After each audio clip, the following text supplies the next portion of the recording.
Hi there and welcome to the channel and to this video, which constitutes a radical departure from my usual fare.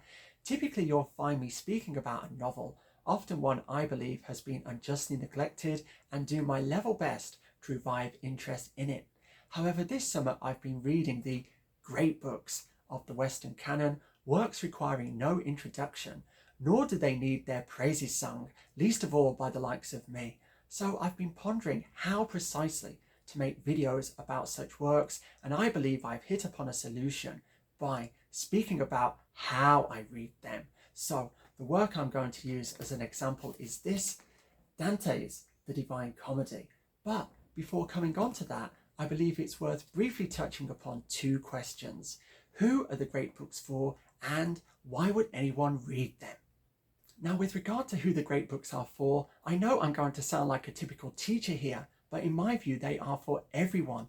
They form the common patrimony of humankind, and for that reason, nobody should be excluded, nor should anyone exclude themselves from sampling their delights. In my view, none of these works are too difficult for the mythical average reader to tackle. Now, one reason people frequently exclude themselves is they come to the mistaken belief that a university education is necessary before tackling these works, and I simply do not believe that is the case. That is one of the reasons why I am not one of those booktubers offering their 52-week bespoke course with membership privileges guiding you through the Western canon. I believe you can open up these works and begin exploring them for yourselves. Also, if you do enroll in an English literature program, you may be surprised at the way they teach these works. Typically, they will make use of an anthology, such as the Norton one here, which basically presents chunks of works rather than entire works. Yes, there might be a complete Shakespeare play in here, but as I say, the rest will simply be chunks. So you're not actually going to read the whole works while you're at university.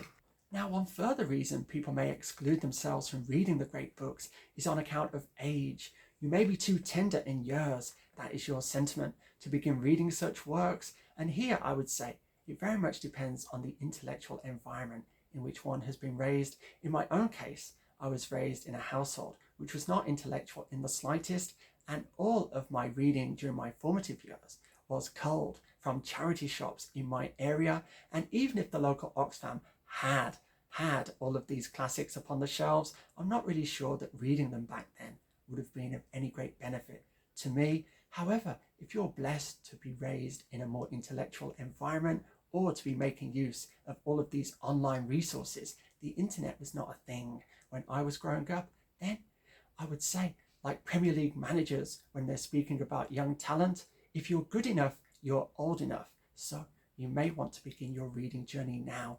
A further point, the final one I'd add here, is that these books are not like other ones. It's not a case of reading them and forgetting about them. These texts are quite literally inexhaustible. So one great thing about starting to read them early is that you'll be able then to have this extended period of simply perpetually rereading them over the course of your life and getting more and more out of them.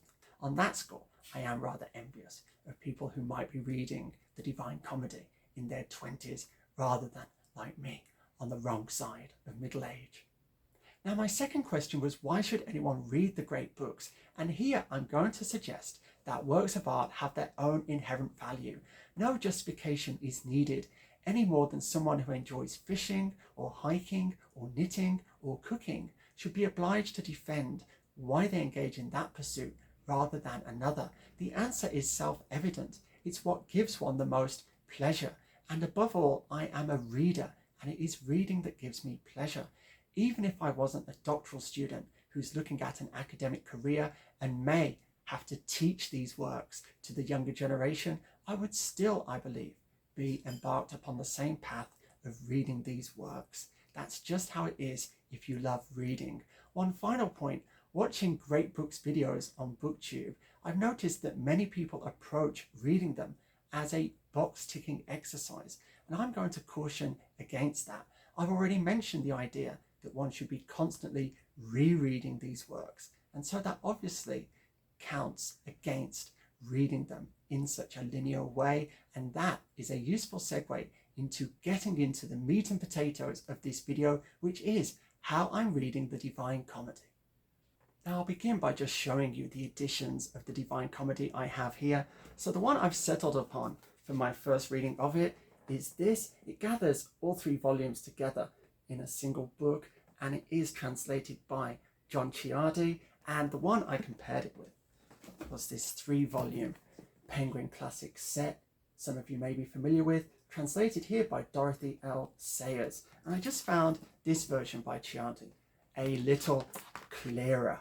Okay, it's not that I think this is the best translation available, and I would actually like some suggestions in the comments about other translations that I might find superior to this one. Please, that would be performing a great service for me.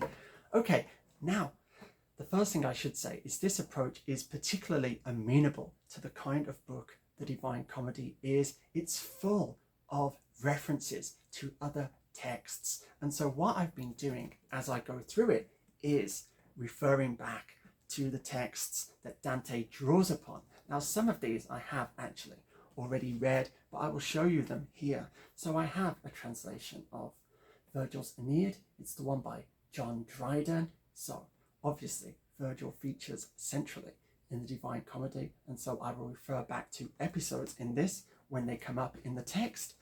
Then Homer. So I have the Iliad and the Odyssey here. These are translated by Robert Fitzgerald. I have read the Iliad, but I'm not so familiar with the Odyssey. And again, it's about shuttling backwards and forwards and seeing how Dante engages in a dialogue with these classic texts. Then history. So Dante has lots of history in the Divine Comedy, and I have Livy here, who he relies upon. So today there was mention, please excuse that dog barking, there was mention in the section on hell towards the end about the Battle of Cannae, where Hannibal defeated the Romans. And so I looked up the appropriate part in Livy, and I found an 8-page account of this battle that was absolutely thrilling. And this was actually the first time I've cracked this book open, and I feel much better just going in, reading sections of this, than trying to tackle this enormous history where I don't know any of the characters from scratch. So as you can see, this is one reason why I'm suggesting you follow the dialogue that these great books establish between one another.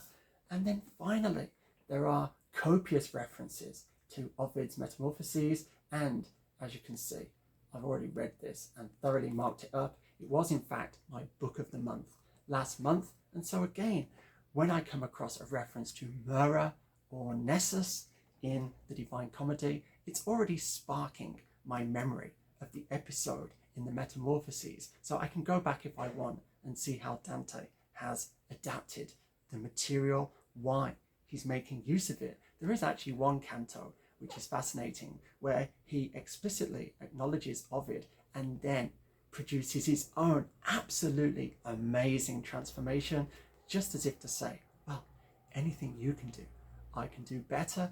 So there you have it. That is one person's way of approaching reading the Divine Comedy, not as a text in isolation, but by referring to the sources that are mentioned in the text as one is reading, and thereby promoting one's understanding. And I hope you'll agree that's a less stuffy, stodgy alternative to the forced march through the great books of the Western canon that you'll find in the dusty corners of BookTube. Okay, I'm really rather quivering with trepidation about uploading this video, because it is very much, as I said, a radical departure from the kind of content I usually create. Please let me know if you enjoyed this, if you prefer more videos in this kind of style. Equally, if you wish to throw stones at me and say, desist, please return to speaking about novels, then you're free to do that as well. But for now, I must, in the customary fashion, bid you adieu. So until the next time, be safe, be strong, nanu nanu.